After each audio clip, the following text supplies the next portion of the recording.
idea of wealth creation through a globalized outlook. Wealth creation was never a taboo in this land. For thousands of years, people have encouraged wealth creators.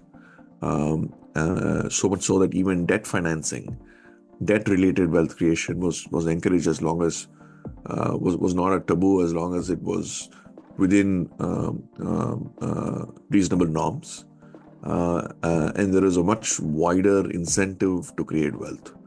And much of, if you look at if you look at ancient history, much of the time has been, powered by maritime trade, which means people have traveled from across the oceans to Southeast Asia, to Middle East, as far as even Israel, for example, to trade and do commerce, continuously for all these years. Idea of wealth creation, idea of trade, pursuit of trade, and an idea of engaging with the world in terms of both ideas as well as commerce, trade and commerce, was the norm in this land.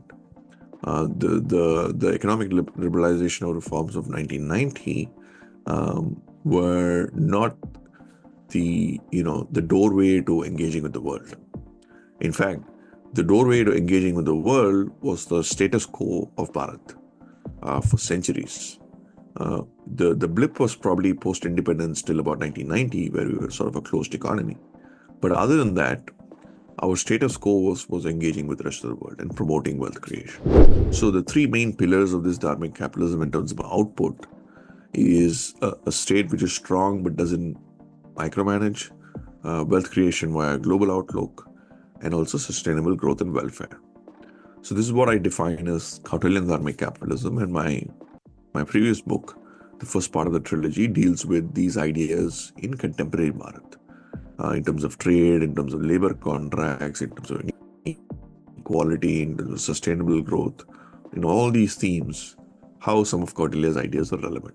In this book, in Dharmanomics, I take this, which is part of the second part of the trilogy. I take these ideas forward, and I see evidence to suggest that there are dharma-based economic frameworks in a lot of these common era kingdoms, in the Cholas, Pallavas, Pandyas, Desa and Cambodia, and Southeast Asian kingdoms. You see various iterations of these dharma-based economic frameworks. They might not be this exact same one-to-one match, but there are various components of it.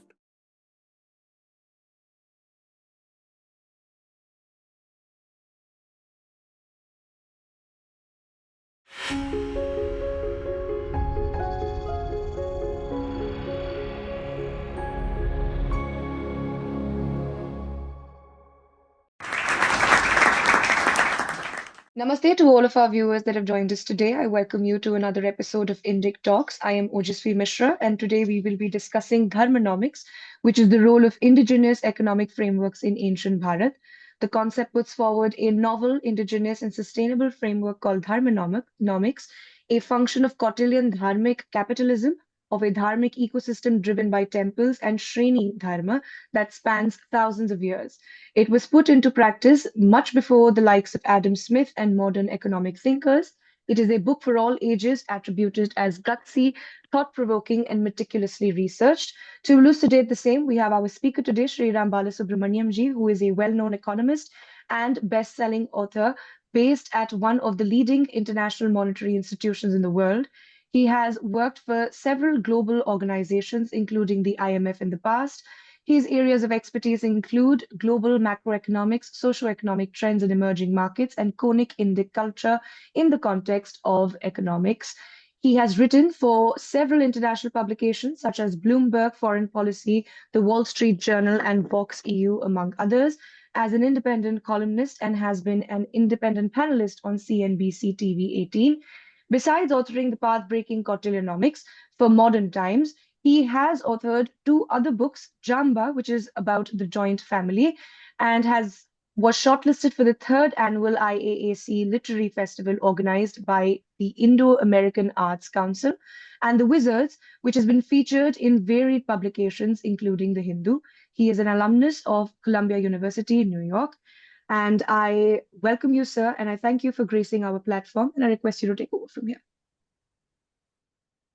Thank you. Thank you for the kind introduction. Uh, um, Glad to be part of this event. Thanks to both Indus University and Center for Indic Studies for facilitating this discussion on my new book, Dharmanomics. Besides talking about the book, I will sort of run you through a broader background to my research related to these subjects so that it's of use to listeners. Um, I would like to start off with two key questions, research questions, which fascinated me and still fascinate me, which led me to a lot of my work over the last decade or so. And the first question is, what is the indigenous Bharatiya economic model? Often there is um, um, you know, there's a question related to indigenous economic ideas. We talk a lot about Swadeshi, but Swadeshi was a political philosophy. It wasn't necessarily an economic proposition. Um, so if you really look at our ancient past, there is a lot of literature available um, to indicate what are some of these contours. So in this quest, I was, when I looked at for, prior research material, meaning published material, besides the text, which were of course extensive, there's very little material available. So that led me, to researching some of these ideas and bringing some of these ideas to the table. In addition to this, we also know that ancient Bharat was very prosperous, not just by some of the trends in the medicine data set, Angus Medicine's data set, which is often quoted. Um, in addition to that, there is a lot of, multiple types of evidences which indicate that there is economic prosperity. We see that in terms of the Brihadishwara temple, for example, the marvel, the engineering marvel it is in Tamil Nadu, and the various architectural marvels, whether it's the Konark temple or other forms of architectural brilliance, which still stands the test of time. So it is quite obvious to me intuitively that there had to be some level of thinking, some level of background to this, a foundational socioeconomic philosophy, to have continuous prosperity for such a long period of time. I intuitively felt that it was not some random event just because of some population, but rather a sophisticated, inclusive, indigenous framework that led to this prosperity. So that led me to the Arthashastra. I spent about 4 or 5 years understanding and trying to decipher the Arthashastra through scholars and major translators, and creating an economic framework. Much of the talk on the Arthashastra has been related to the political and Chanakya Niti part of it. And the translations are minimal and they are, mostly in the previous century and written by Indologists. And for example, there is the first one by Dr. Shama Shastri in 1915, subsequently by T.G. Shastri, and then Kangle's three versions in 1950s, and then Rangarajan, who's a civil servant, in 1990s. Besides this, there are a few more translations, but nothing more substantive. Most of them are by um, either Sanskritam scholars or Indologists, or, say retired civil servants. What I'm trying to say is, this text required a person with subject matter expertise who understood economics and finance, and also understood Sanskritam. So I had to sort of work with scholars to decipher key themes in the text because a lot of the themes were cross-sectional. They were available in various chapters and they had to be brought together. And through this process, I created this concept that Kautilya advocated, dharmic capitalism. the idea of dharma beyond the state and the market being foundational to economic prosperity. And I define dharma through a narrow prism of ethics, responsibilities, and harmony in terms of both social as well as harmony with the rest of the world, engaging with the rest of the world. Ethics in terms of institutions, in terms of leadership, in terms of business traits. And all of this maps on to a state which is strong but non-intervening, which means it has strict regulations and strict rules which need to be followed, which if not followed has punishments. But it doesn't micromanage activity on how much quantity to trade, what to trade, for example, between individuals. So, so one part of the outcome of this is a strong state, but doesn't micromanage. The second part of the outcome, which is derived out of harmony, is the role of wealth creation. Idea of wealth creation through a globalized outlook. Wealth creation was never a taboo in this land. For thousands of years, people have encouraged wealth creators. So much so that even debt financing, debt-related wealth creation was encouraged as long as was not a taboo as long as it was within reasonable norms. And there is a much wider incentive to create wealth.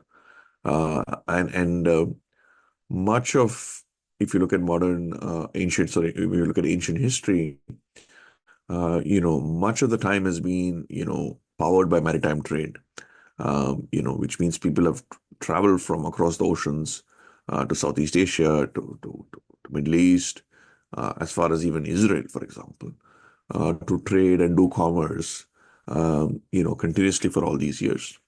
So the idea of wealth creation, idea of a trade, pursuit of trade, and an idea of engaging with the world in terms of both ideas as well as commerce, trade and commerce, was the norm in this land. The economic liberalization of reforms of 1990 were not the doorway to engaging with the world.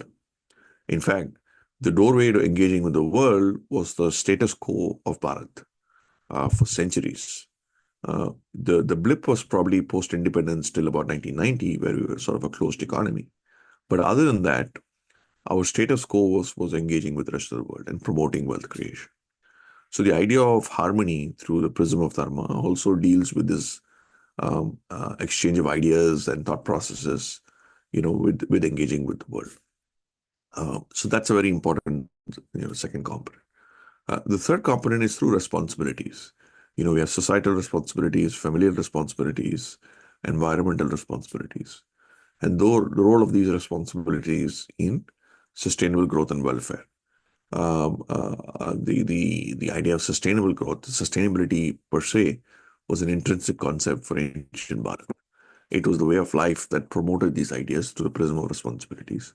In fact, Kautilya argues for both societal and familial and environmental responsibilities quite extensively in the Arthashastra. So that's an important component. And of course, the idea of welfare, because Kautilya, being a political economist, who wanted political outcomes, was very shrewd and aware that, common people at the lower end of the economic spectrum were the majority in most of the populations, and they had to be taken care. So the basic subsistence was taken care among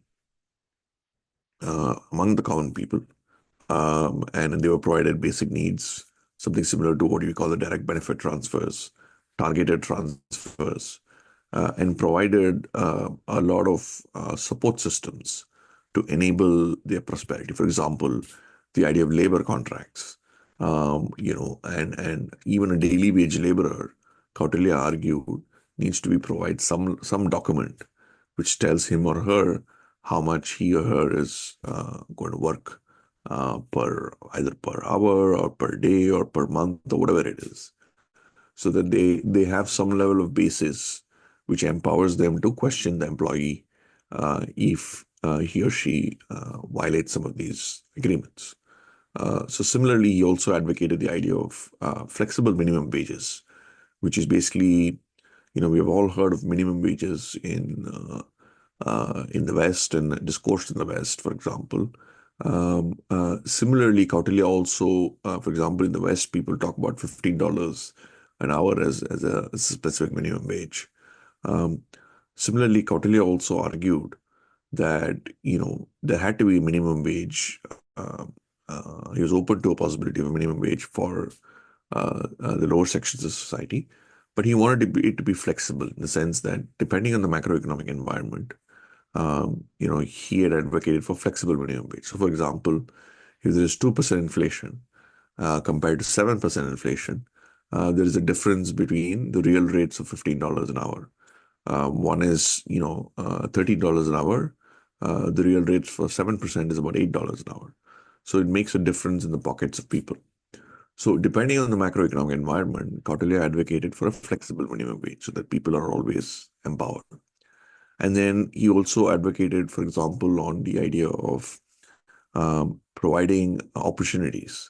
He saw, trade and commerce with the rest of the world as a way of expanding the economic pie and also providing additional opportunities for people.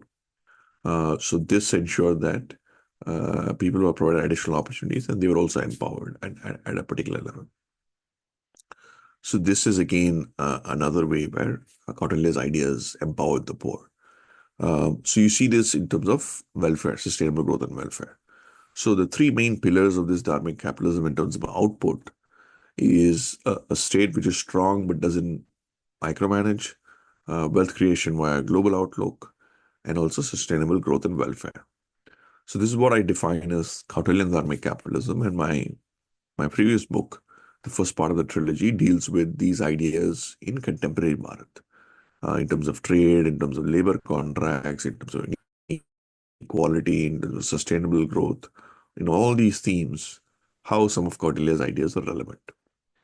In this book, in Dharmanomics, I take this, which is part of the second part of the trilogy.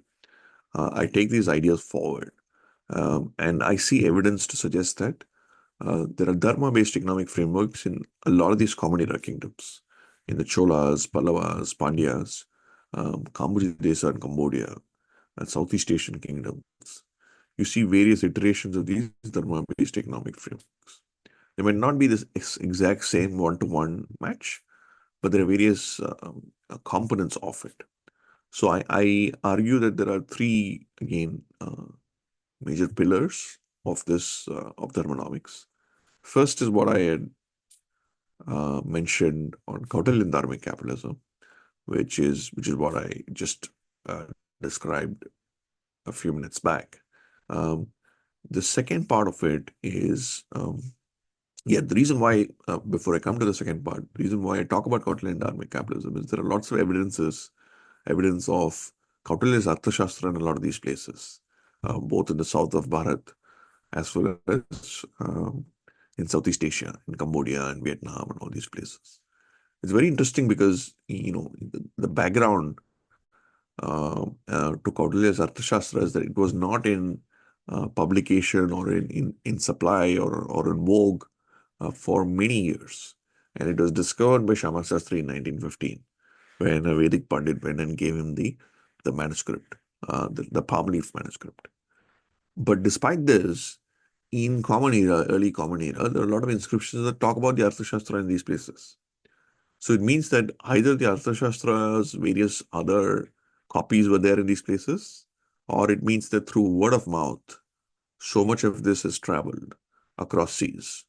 So much so that kings in these places have inscribed references to the Arthashastra, which means it played an important role, not necessarily what I would say, a comprehensive or a complete role, but definitely an important role to sort of inspire them in their governance structures. And that's the way Kautilya even formulated the Arthashastra, in the sense that even during the Mauryan Empire, um, one isn't sure if the kings followed everything that Kautilya said, given all the political constraints and things like that. And the text is not meant to be like that as well. It's sort of like a textbook which gives you a variety of ideas, which policymakers and people need to choose as and when wisely as the context requires. So similarly, what I'm trying to say is there are lots of remnants of this in terms of inscriptions itself in these places. And it's important to understand this because uh, in terms of research, what I try to do in this book and others is that what I call triangulation of ideas or research. Um, Data is available, like I mentioned, Madison's data set is available. But the quality of data is again something difficult to ascertain because even today, for example, in the informal economy, getting consistent quality, high quality data is difficult. So we're talking about thousands of years back. So I think we should take the uh, absolute numbers with a pinch of salt, given that there are various assumptions made. But the trend line among countries is something we need to take into account because you're giving a common base in terms of measurement with other countries. So the trend line that India and China, for example, were the top countries from 0 CE onwards till about 17th century CE, according to that data set, is something one needs to be cognizant about. So one is the data. I think the data should be one part of the research. The second part of the research has to be what I call secondary research, which is what the inscriptions that I refer about, looking at a variety of these inscriptions, understanding the common themes around these inscriptions, because most of these inscriptions are very prescriptive. They will tell you, for example, Raja Chola gave this much money to this person at this interest rate at this point of time. So one needs to take common themes across both from these inscriptions and then bring it into a common thematic underpinning. So the secondary research is what I call in terms of inscriptions and transcripts and manuscripts and things like that. The third part of it is what I define as anecdotal evidence. So this anecdotal evidence is basically documents and embassy notes and books written by observers who are third party observers who were in Bharat during this time and who were in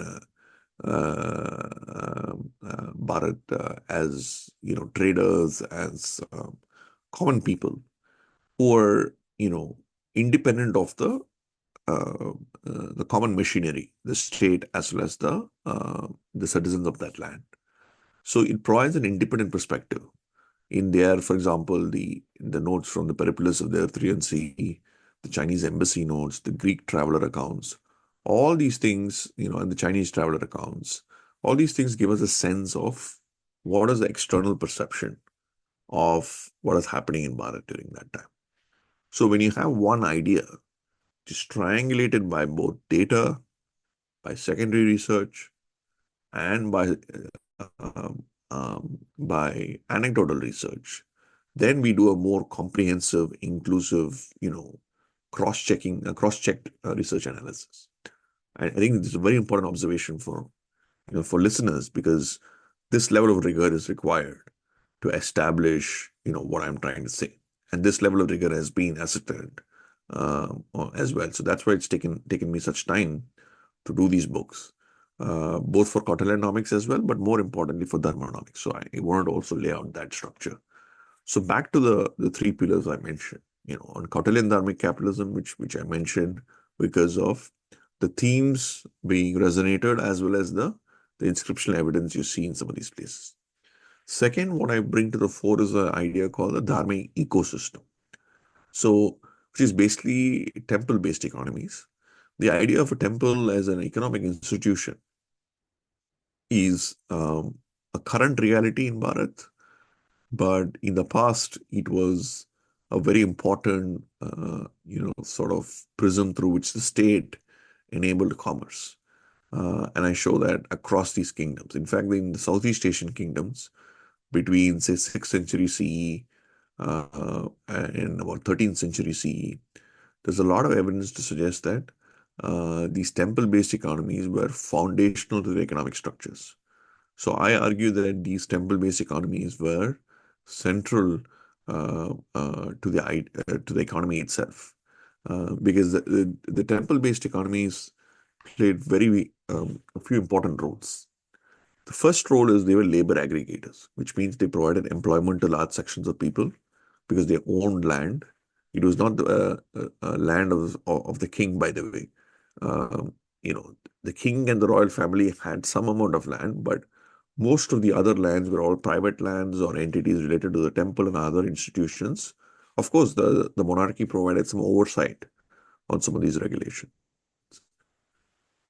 So, one is they were labor aggregators, the temple economy, because of the employment that they created. Second, they served as financial institutions and banks. And I think this is a very important observation, very underrated, but a very important observation. There's a reason why a lot of the major temples in Bharat are within an hour's drive or near the coastline. Because there's a reason for this, because most of them were, serving as financial institutions, providing financing to traders, to Shrenis, which I'll talk about later, corporate guilds, to entrepreneurs, at various, rates like how banks provide financing today. So the temples played a very important sort of financial institution in enabling commerce. So the third part of it is very important again, an understated role. The temple played a redistributive role as well. Let me try to simplify this a bit more. We hear a lot of talk on inequality, right? In very simple terms, inequality, income inequality at least, is a gap between rich and the poor. The more the gap becomes between the rich and the poor, the greater sort of inequality between in a particular area. In very simplified terms, but for a common audience, I'm trying to simplify. So to reduce this inequality, this is what you call redistribution, right? You try to empower the poor, which I mentioned again earlier, like how Kautilya attempted in terms of labor contracts, minimum wages, flexible minimum wages, and things like that. Similarly, the temple is an economic institution. In some of the empires, for example, the Vijayanagara Empire, uh, a lot of this was institutionalized in a very systematic manner. So, for example, the rich in a particular area would put financing and funding into an endowment fund, similarly to how you have endowments in educational institutions today. That endowment fund would sort of run the temple, basically with the prime focus of providing, ensuring that the functioning of the temple is taken care, which is primary importance, and ensuring the rituals and the agamas and the samskaras are taken care for the temple as an institution. And and subsequently, the temple also ensured that it provided free food to people who came to the temple 3 times a day, right? Which means anyone whose subsistence below poverty could just walk into the temple, have free food, and take care of their minimum needs in that particular area. So in this way, what happens is the financing is done by the rich in that area. The temple is sort of an intermediary, and besides this, socio-religious purpose, it served an economic purpose to ensure that people are provided food for 3 times a day. So what it basically does is it serves as a major redistributive hub. So this is a very important economic function of a temple. What I'm trying to say is, so this was again at various levels. Like I mentioned, in Southeast Asian kingdoms, it was very prominent because some of their Cambodia and few other countries are landlocked. So they didn't have trade and commerce as much as, say, the Cholas, for example.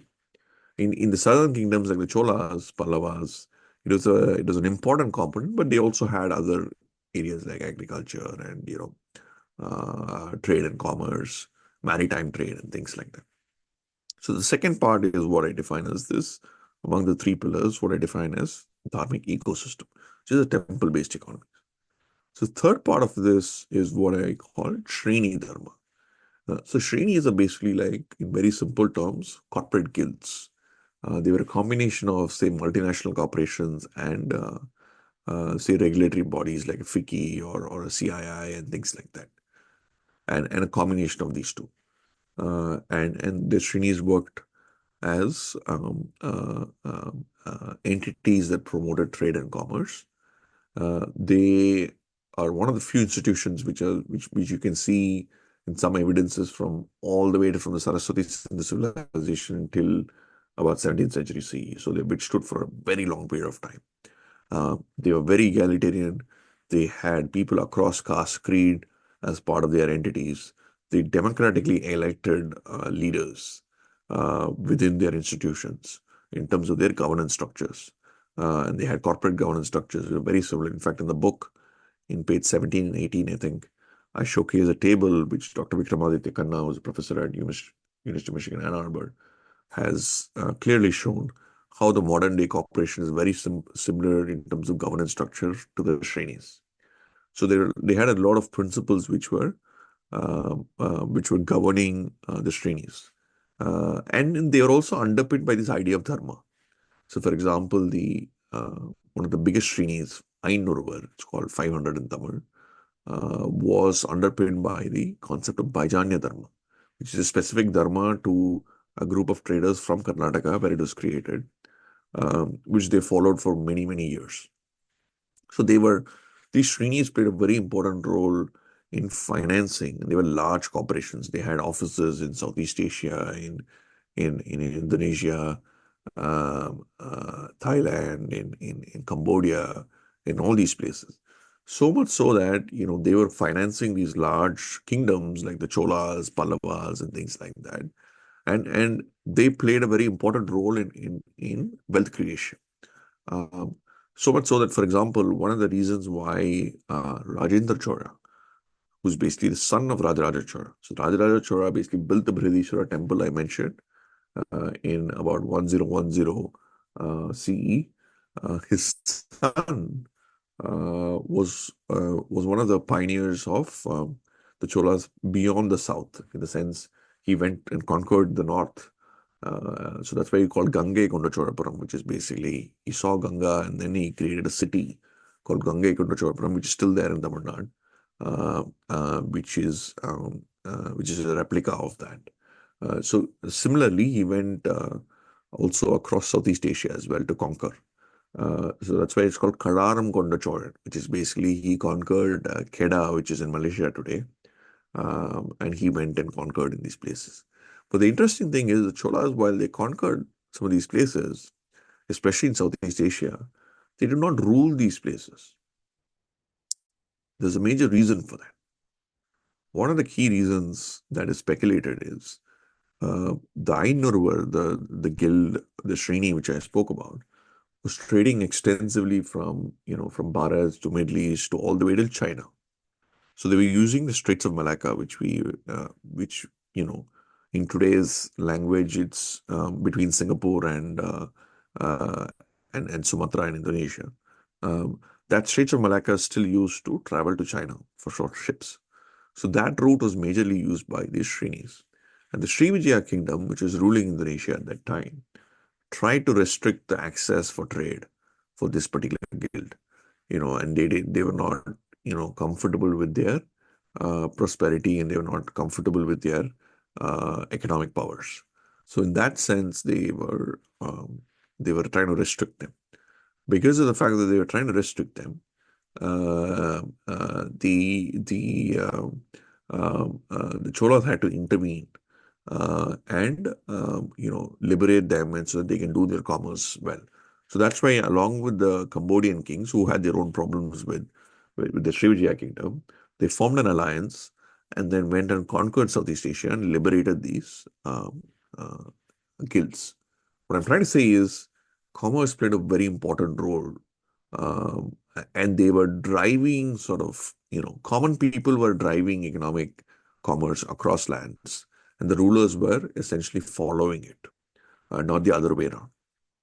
Similarly, there was a Pallava king who in 7th century CE, who was actually born in Champa in Vietnam, who was made a king, which I illustrate in the book, the background behind it. And of course, the creation of the Hindu empire in Kamboja, in Cambodia, itself is attributed. One of the theories is that it's attributed to a Vedic Brahmin called Kautilya, who was a trader who went who traded and went to Cambodia and fell in love with the local queen. and then establish the Kabojitesa or the kingdoms there.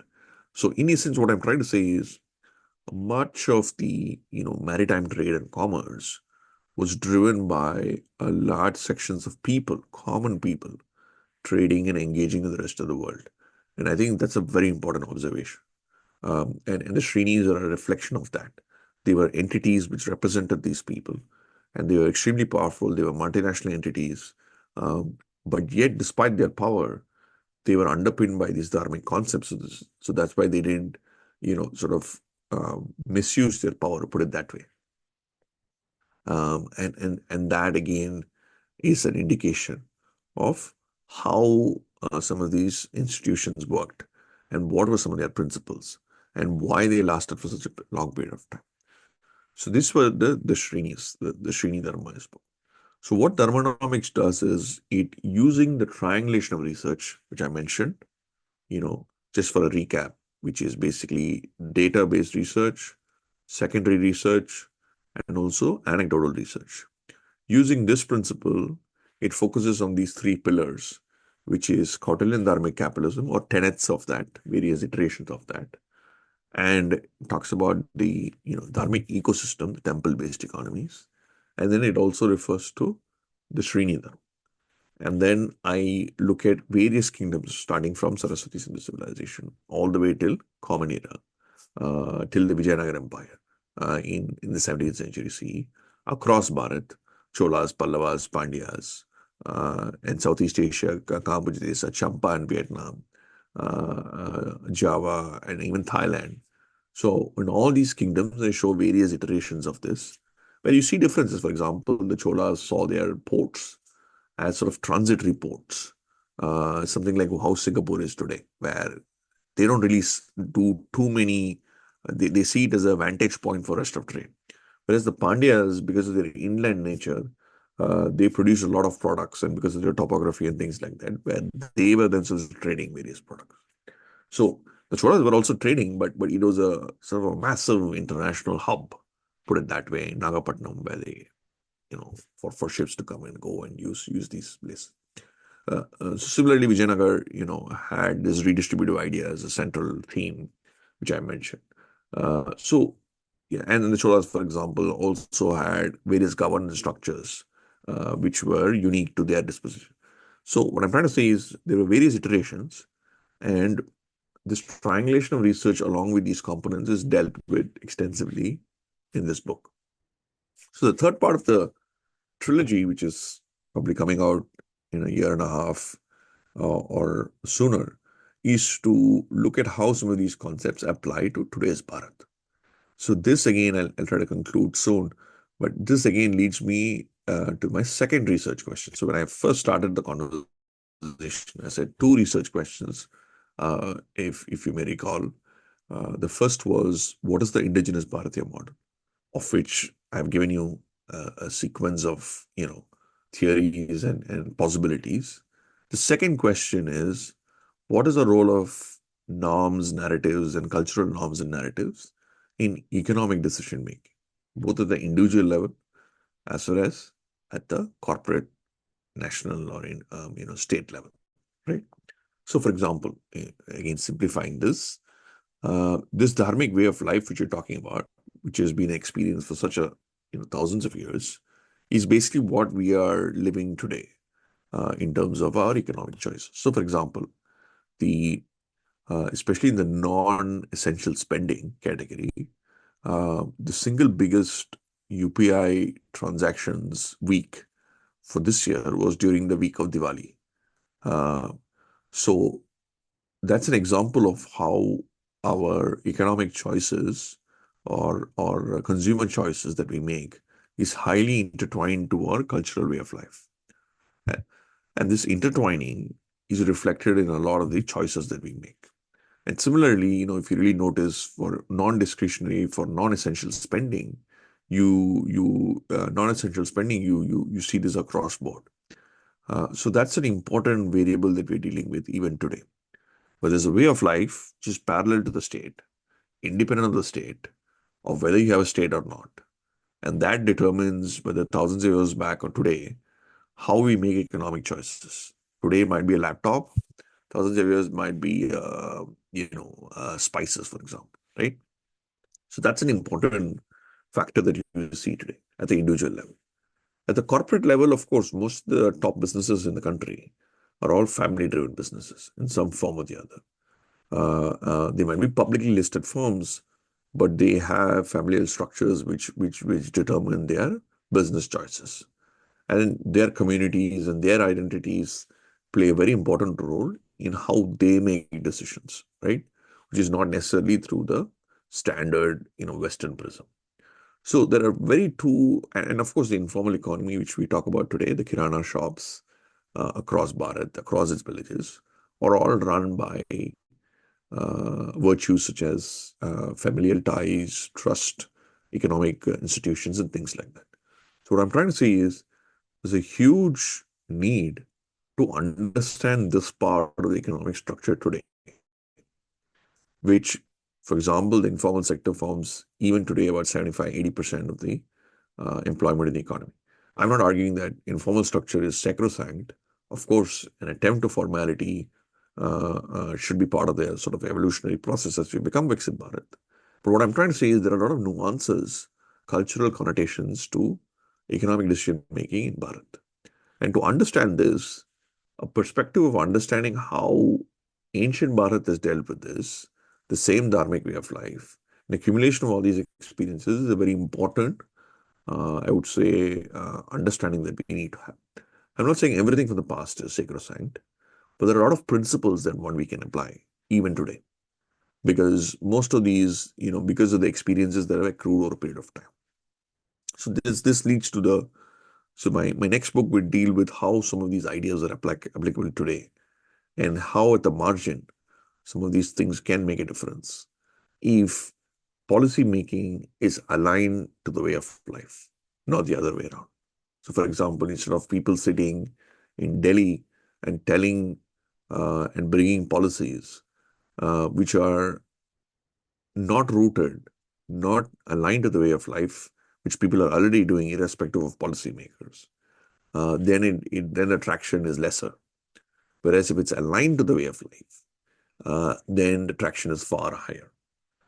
Examples, I've given in the past include the Swachh Bharat scheme and how it's successful in rural areas, where it picks a concept, a dharmic concept of saucham, which is cleanliness, uh, takes it from our houses to the neighborhood and creates a sort of a dharmic responsibility to do this using the prime minister, the machinery, and the scale of all this, and then takes it to another level, and then improves efficiency so much so that in rural areas, except for the main Darbar street or main commercial street, most of the other streets are all become relatively clean. There's an autopilot which is being done beyond the state. So what I'm trying to say is the policy effectiveness becomes higher when policy making is aligned to the way of life. I think these are ideas that that I'm further working on, which will be showcased in the next book. So in summary, I think it's important for your listeners to understand that a lot of this research needs to be done. People need to be debating on these topics. It shouldn't take so many years uh, for us to come with these ideas. Of course, I see it as a matter of pride that one needs to do this. But it's important to understand because as we move towards Viksit Bharat, whether it is the Americans, any aspirational superpower, whether it's the US and their capitalistic model driven by the Protestant ethic, whether it's the Chinese economic frameworks or the Japanese economic frameworks, all of them have been based on inspired by their indigenous past. It's very important we understand the indigenous past through rigorous scholarship.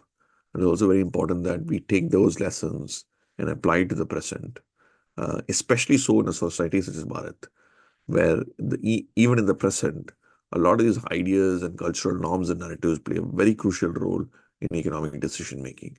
And it's important to understand this and provide perspectives on how this can enhance public policy outcomes, which is again one of the goals of economic policymakers. So this is the context with which the entire series has been done, and I'm glad to do this, and also provide you this perspective. And I would urge your listeners to read these books, review them, engage with them, debate them, and that's when the message goes across to a much wider audience. Because this is very important in my view as we move towards Viksit Bharat. So thanks again for this opportunity. I would be glad to take questions on this. Thank you so much, sir, for that very insightful talk on Dharmonomics. I believe we can best start with a sort of a more reiteration with further elaboration on informal economy because it becomes of utmost importance because of the topical relevance it has. We know that Mohammed Yunus won a Nobel Prize for Grameen banks and how that plays a role in formalization of the rural economy. But informal economy has had its own merits, as you mentioned. However, one of the things that it talks about is that oftentimes the rate of interest in the informal economy are lent at higher than what the banks would offer. And certain points like these have often been provided in order to show that informal economy is a sign of a regressive economy. So, how does the dharmic perspective look at the informal economy and what are the changes and what are the validations that it provides to the already instated programs? Yeah, thank you. That's a very interesting question. So there are two parts to my answer, right? The first part is, how does the informal economy function, right?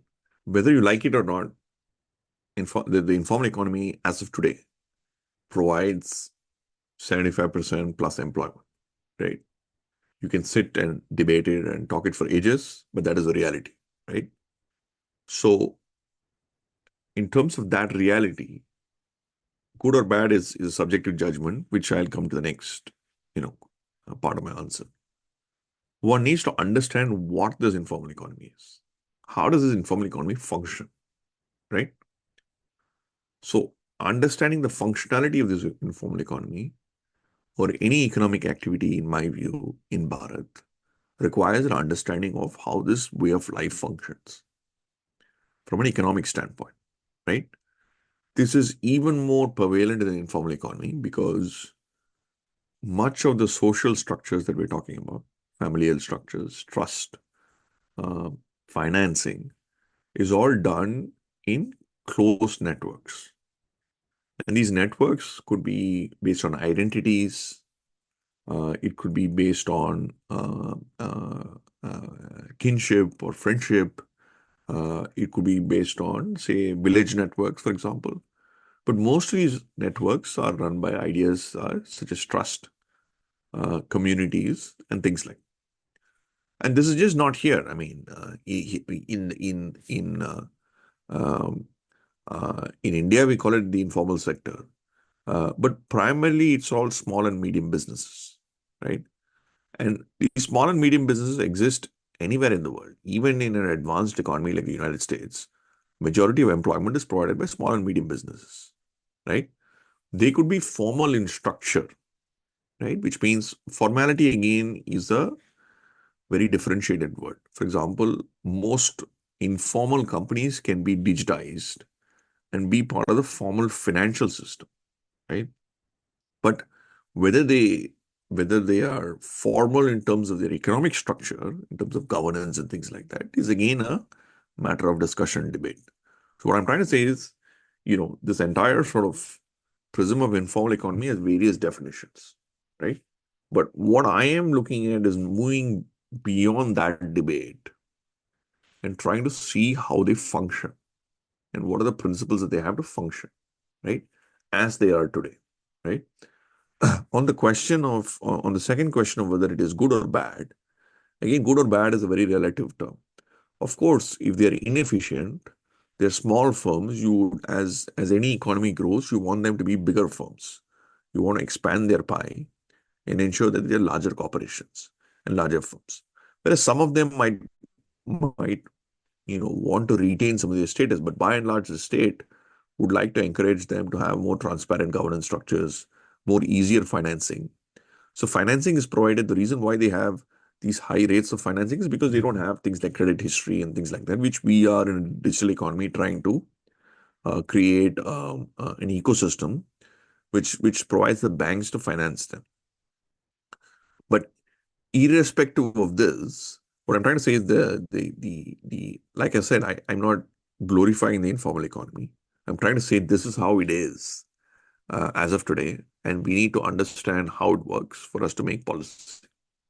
In the future, I think, of course, we need to provide them these parameters so that they can grow, become bigger firms, perhaps become formal, and get into the formal structure in terms of governance and things like that, but yet still retain their local customized identities and not have this, monolithic structure where you say all need to be in this form and things like that.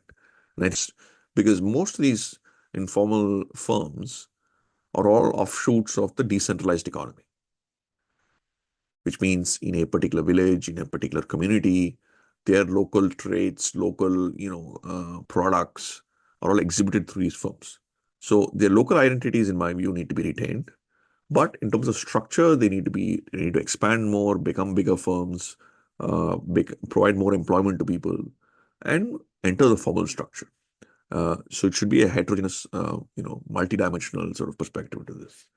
So I try to answer the question, but this is where my views are on the subject. So just going further into it, what would lending look like? Because if you see a farmer going and trying to seek it from a bank, they would have to provide a collateral, and it would take time. So if there is an emergency loan that needs to be taken, isn't it better catered to in an informal economy? Right. So some of these questions I deal with in my next book. Uh, and I think it's a complicated subject. We want so in the sense that there's a gap between, say, what the individual's needs are, what are his or her options, and what is the optimum level the state needs to move towards. So I think the reason why you have these high interest rates is because of the individual need. But eventually, um, evolution needs to take place so that the state itself provides these financing structures which can enable them to access these financial instruments. And I think that's a long sort of process. Uh, but irrespective of the structures, I think how people approach these subjects is again something we need to study further, with very little research done on this subject. So I think after the establishment of the Ram temple, what we've understood is that the government is no longer going to be only engaged in preservation of monuments, but it's also going to engage in making monuments, whether it be the Statue of Unity or it be the temple or it be the various other fights that the court is dealing with in terms of the Gyanvapi temple, etc. So, what monument making I feel would be the new movement that the government has taken up has caused is the displacement of the natives around. So that becomes sort of a collateral damage to making monuments. Although, of course, the economy that follows, the tourism that will be promoted because of the temple will compensate for it. So, what would the dharmic perspective um, enlist as guidelines for a government that is seeking monument making in the country? Yeah, again, these are things I try to deal in my next book, but I will, try to be um, provide a big picture perspective, right? So the role of the temples, the role of the state, and the non-state actors in a temple is primarily a political issue, right? Of course, all of us, I think, well-meaning people who want the state out of these institutions, uh, um, much like how the rest of Bharat has been liberalized from other state actors, and the results are there to see, right? Post 1990, how efficiency is improved and things like that. So I think eventually the market forces will ensure that these institutions are governed efficiently on their own. But that's a political issue.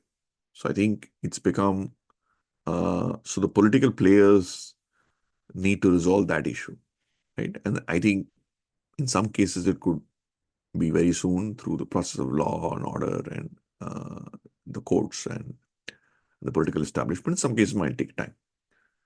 My argument is that there is already an ecosystem which these living institutions create around themselves, an economic ecosystem. Um, and that can be liberalized. For example, the tourism around, the kirana shops around, the infrastructure that is built towards these, institutions, which are thriving, living temples where there's inelastic demand. No matter what the RBI keeps an interest rate, if you are destined to go to a temple, you want to go to a temple, you go to the temple and do all the expenditure that is required. So what I'm trying to say is there is an inelastic demand that is there. And the ecosystem provides an opportunity for you to expand the pie. It's almost like the university towns that you have in the United States, where in villages, that is the central ecosystem. That is, it is a central, besides educational institution, it's the central ecosystem. Of course, we should aspire for educational institutions, but given that we already have these, the dharmic ecosystem, might as well expand it in a concerted way. Of course, while during the expansion, the factors that you're mentioning, retaining local identities, local, cultures and local uh, um, uh, uh, uh, flavors need to be also done in the process. I think that's where a concerted effort needs to be there, right? Once you do this concerted effort, you will see all these issues that pop up and ensure that those issues are not affected. And over experience, over a period of time, you would ensure that these tenets are also taken care.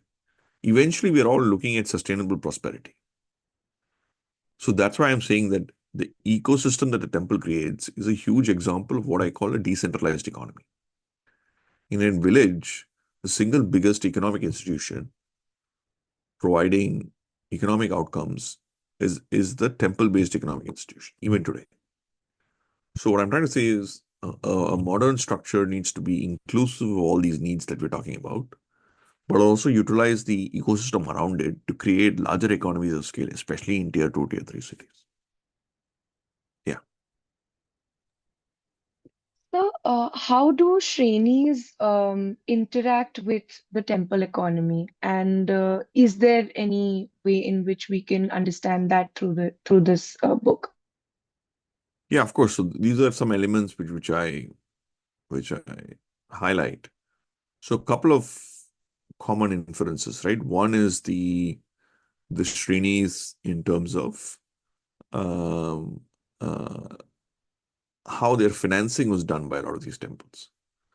So where do the Shrenis get their money from? At least financing, right? Money is what they make out of trade and things like that. So the temples played a role in financing them. Two, in terms of storage of products and storage of goods and services. Sometimes the temples also provided, a unit of storage because of their land, because of how big they were, and how, what their size was. And because of the temple storage, uh, um, it also provided an important interface.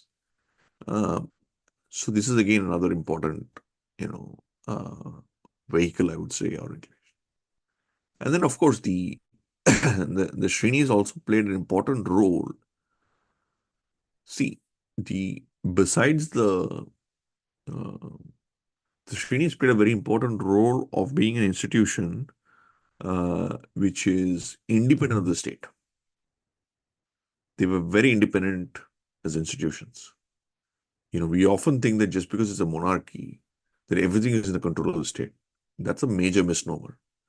There are entities that the monarch controls. I mean, the monarch has their own vast set of land, and they play the sort of supervisory role in a lot of things that are happening in the state, but they are not they don't dominate everything in all parts of the state. For example, the Shrenis were so independent that they had their own governance structures. The state, irrespective of who was ruling, right?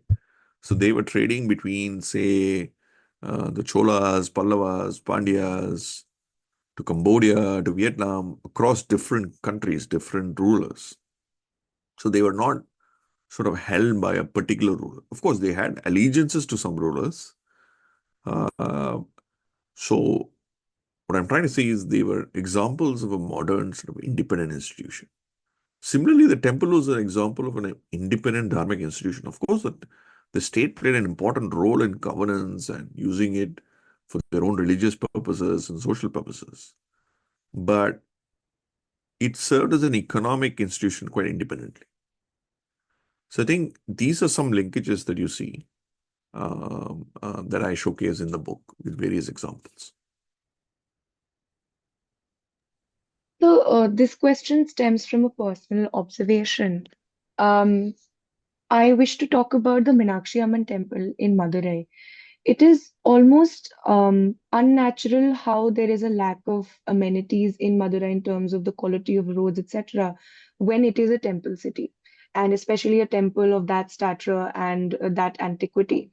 Uh, it is also a country, it is also a place where you do not see a lot of advertisements. It's mostly just political parties and their faces on the billboards, etc. So it is, like I said, quite unnatural that the amenities lack and at least the luster to the naked eye lacks when you have a temple like that in the center of the city. So how exactly would your book pos provide postulations to make sure that that is something that goes away, or at least uh, you're able to enrich me with a different side of things as to why it is this way.